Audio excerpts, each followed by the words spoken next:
Isa sa mga favorite kong sinigang ang sinigang sa bayabas na buto-buto ng baka. Rich in minerals and nutrients dahil napakaraming gulay. Ayan, so ang kulang na lang ay ang mainit na kanin.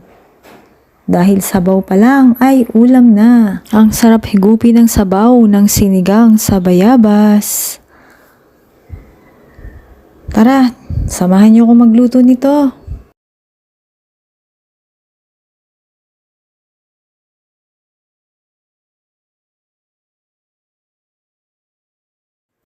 So, pinakuluan ko na yung baka.